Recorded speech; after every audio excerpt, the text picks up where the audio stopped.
There are moments in history that slip through the cracks, events so profound yet so quiet that the world never notices.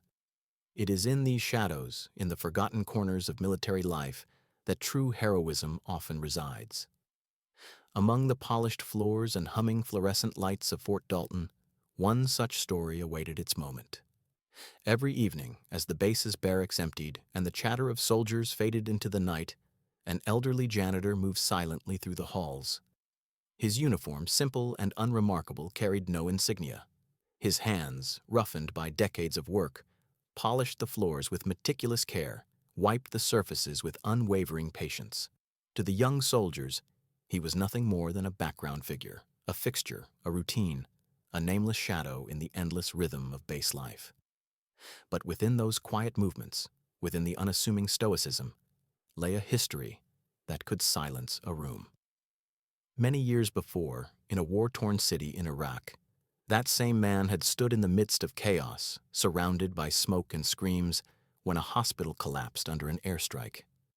27 lives hung in the balance, caught between rubble and flame. While the world would remember generals and medals, he had been there in the shadows, pulling the wounded, the dying, the terrified into safety. And yet no photograph, no report, no parade had ever immortalized his courage. He had returned to America, to anonymity, to this base, and he had vanished into the background of daily life. The contrast between his past and present existence was stark. Around him, younger soldiers strutted with arrogance, flaunting temporary ranks and brittle authority. Among them, Lieutenant Colonel Marcus Grant was a storm of pride, an imposing figure whose voice alone could command silence or fear. To him, discipline was not guidance, but a weapon, and humility was a weakness. He had little patience for those who did not shine under the spotlight, especially for a man like the janitor, whose quiet demeanor seemed to mock the noisy vanity of rank. Yet the base was about to witness an event that would fracture assumptions, upend the hierarchy, and reveal that valor does not always announce itself with medals or ceremonies. The stage was set, though none suspected it. The janitor continued his rounds, each step echoing softly in the empty halls, carrying with him a history unspoken and a skill unrecognized. And then, one evening, the wind carried news that would change everything. A Medal of Honor recipient visiting the base for an award ceremony stepped into the same corridor where the janitor swept in silence. Their eyes met, and in that instant the invisible thread of past heroism found its point of contact. History, long hidden, was about to speak. It happened faster than anyone could comprehend. Colonel Grant, in full regalia, had just dismissed a group of soldiers with a sharp bark, his pride swelling with the authority he wielded. The janitor, broom in hand, paused only briefly, sensing a presence more than needing to act. The Medal of Honor recipient approached and halted beside him, eyes narrowing in recognition. "Do you remember me?" the hero asked quietly. It was not a question of familiarity, but acknowledgement. The janitor nodded, a subtle, almost imperceptible motion. Grant, sensing a disruption to his carefully maintained hierarchy, turned, his face twisting with impatience. "Who are you saluting?" he demanded, his voice cutting through the corridor like a whip. Then it happened. With a single, precise movement, the Medal of Honor recipient executed a formal salute, not to the colonel, but to the janitor. The gesture, simple yet monumental, froze the entire scene. Time seemed to hesitate. The clang of metal trays from the mess hall, the distant hum of fluorescent lights, the shuffle of boots, all fell silent, replaced by the sound of shock. Grant's face turned from confusion to rage, his chest swelling, throat constricting as if reality itself had betrayed him. The soldiers, trained to react instantly to authority, froze. Some whispered, others gasped. The janitor, who had spent years in the shadows, now stood at the center of an invisible spotlight, acknowledged by the highest honor one could receive in service. There was no ceremony, no speech, no flourish, just a salute, simple, dignified, and infinitely powerful. The sharp crack of expectation shattering echoed louder than any gunshot ever could. In a moment, the arrogance of rank collided with the gravity of truth, and it was clear who commanded respect, not through noise or titles, but through actions that history had already validated. And then, just as silently as it had begun, it ended. The Medal of Honor recipient stepped back, The janitor lowered his gaze modestly, and the echo of that single acknowledgement lingered like smoke, seeping into every corner of the base. The colonel could not speak. Words, sharp and commanding as they were, faltered in the presence of undeniable truth. Every syllable he had ever used to assert dominance now sounded hollow against the weight of lived heroism. Around the corridor, soldiers slowly began to comprehend what they had witnessed. Murmurs spread, tentative at first, then building into a wave of respect. "That's him," whispered one private, recalling the stories of a war hero who had gone unrecognized.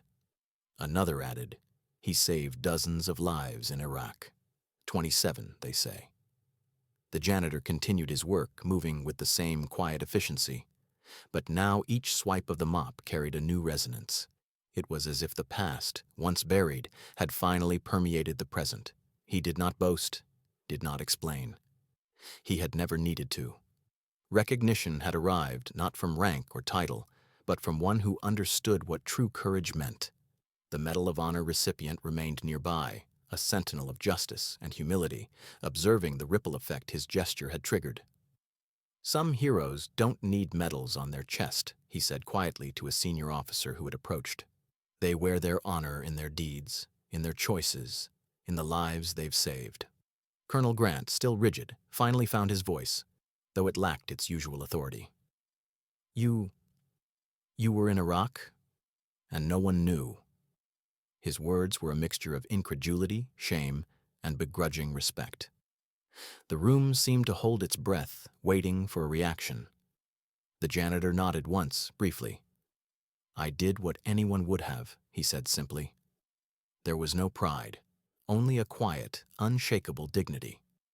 In that moment, it became clear that heroism does not require recognition. It requires integrity, courage, and the willingness to act when others cannot. The base, once a place defined by rigid hierarchy and transient authority, shifted subtly. Conversations changed, attitudes adjusted. The soldiers learned an unspoken truth. Rank could command obedience, but character commanded respect. Arrogance, when untested by reality, was brittle. Humility, when forged in fire, was indestructible. A meeting was later convened, and Grant, now humbled, listened as senior officers recounted the janitor's deeds. The young soldiers, inspired, took note not only of the acts themselves, but of the manner in which they were carried out, without fanfare, without demand for acknowledgement. The lesson was etched into the culture of the base. True valor may live quietly, but it resonates louder than the loudest display of authority. In private, the janitor shared a moment with the Medal of Honor recipient. "I never wanted this," he admitted softly. "Recognition changes nothing about the work itself." "Perhaps," the veteran replied, "but it changes the way the world sees what's right. It ensures that virtue, skill, and courage are remembered, even if arrogance tries to rewrite history." It was a lesson both simple and profound. No matter how towering the edifice of power, it could not overshadow the quiet might of integrity. And for those who witnessed it, the story would linger long after the floors were swept, the lights dimmed, and the base returned to routine. Years later, long after the janitor retired, the story of that night persisted. Soldiers recounted it in hushed tones, embellishing details not out of falsehood but reverence. A simple salute had shattered pride, revealed history, and taught a lesson that no training manual could convey.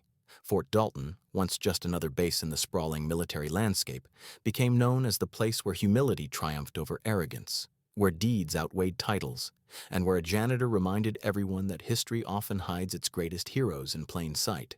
New recruits were told of him, not just as a man who cleaned floors, but as a man who had saved lives when the world looked away, and who later bore recognition with unassuming grace.